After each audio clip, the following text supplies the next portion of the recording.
The Empress Tarot Meanings. The Empress is an archetype of feminine power. She is watery, hard to fathom, mysterious, fertile, and sexual. She augurs a need for us to be in touch with our feminine side, to listen to our intuition, and to give priority to our emotions and passions. The Empress does not play by the rules. She has her own way of doing things and her own idea of what is right and what is wrong in any and all endeavors. That doesn't mean she will always get her way, but she is a reminder not to ignore your creative and intuitive side. She can signify coming abundance, but don't make the mistake of thinking that that will always mean financially. There are many types of wealth and richness in life, and money is only one of them. The Empress can encompass any or all of them. People are going to be more attracted to you than usual, in every sense, and you are likely to find people on your doorstep, wanting your advice / your shoulder to cry on. This will be beneficial to you because you are now going to be able to see yourself more in the way that others see you, as someone with wisdom and a lot to offer. So share your hard-won perspectives on life with others and know that your wisdom and caring is valuable. That doesn't mean you should run yourself into the ground doing so.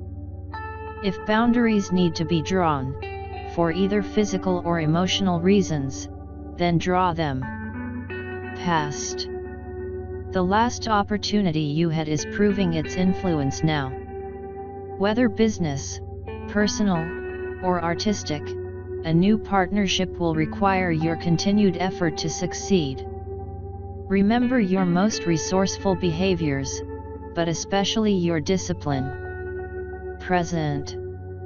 There may be a new beginning unfolding before you and you decided its quality. Be understanding and especially sensitive to the emotional aspects of life. A loved one will need a helping hand or light in the dark.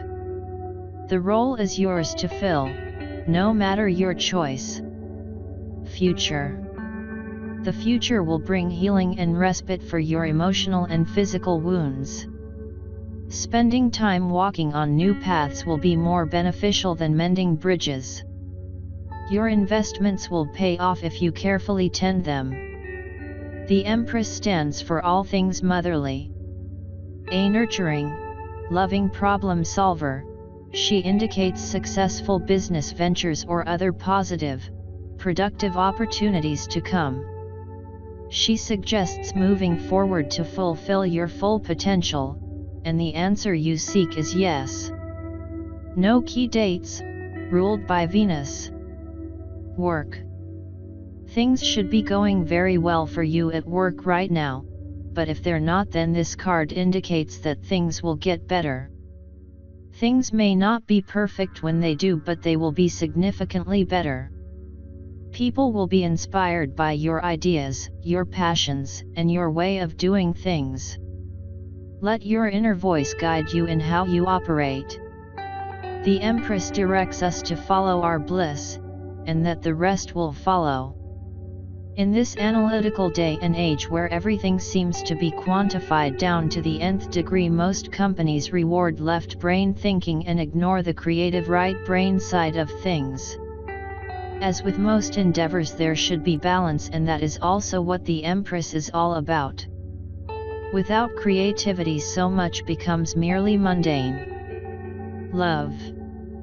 This is a very potent time for love, and you may find that men and women alike are suddenly finding you far more attractive, both in terms of friendship and romance, and you will want to be careful with how you use this power. Don't underestimate its potency.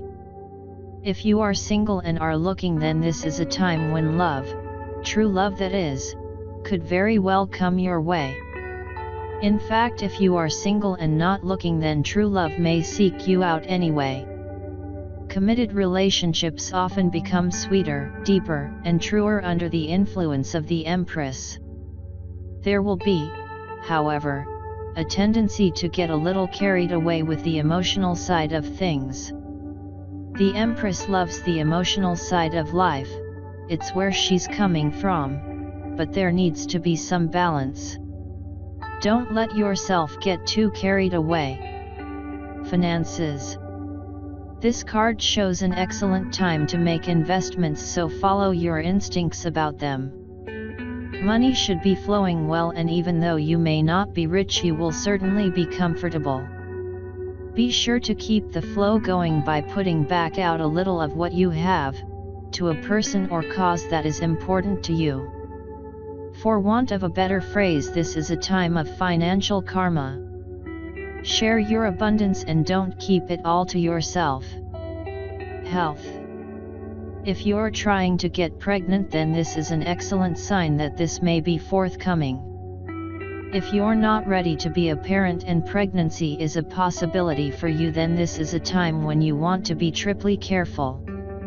If you're having health issues of any kind, ponder them from a different point of view. What is your body trying to tell you? Consider adding some sort of naturopathic or homeopathic approach to your health regime. Spirituality. Your intuition may well be trying to send you a message during this time. It will be important to listen closely to it now, and if that requires that you take time alone, then do so. All those who normally call on your time and energy will have to wait for a little while. Making time alone needs to be a priority. Heed any messages or warnings that seem to come to you now through your inner voice. Don't panic though. It doesn't mean that something bad will definitely happen, but simply that it will be something you should act upon. That could be to your benefit rather than detriment just as easily.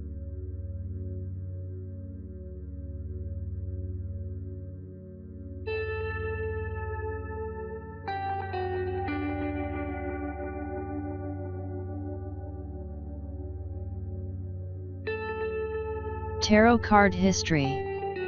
According to tarot historian Tom Tadford, traditional playing cards were first seen in Europe in 1375, having been brought over from the Islamic societies where they had been used for centuries before that.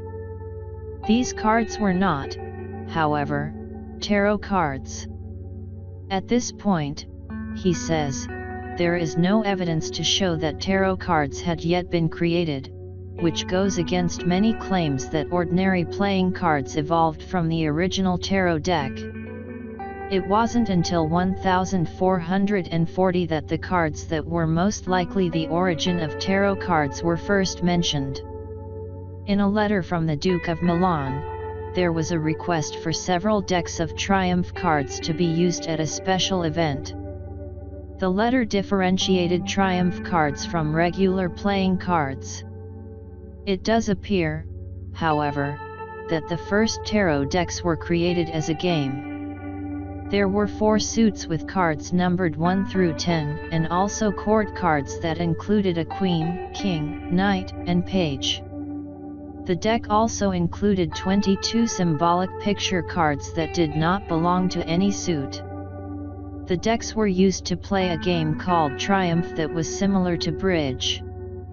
In Triumph, 21 of the 22 special picture cards were permanent trump cards. The game spread quickly to all parts of Europe. People began referring to as tarocchi, which is an Italian version of the French word tarot, around 1530. In 1781, in France and England, followers of the occult discovered tarot cards. They saw the symbolic pictures of the cards as having more meaning than the simple trump cards they were used for at the time. They used the cards as a divination tool, and occult writers wrote about the tarot. After this, the tarot became a part of occult philosophy. There are also those who believe that tarot cards originated in Egypt. In some circles, they are thought to be the sole surviving book from the Great Fire that burned the libraries of ancient Egypt. In this theory, the cards are considered to be the hieroglyphical keys to life.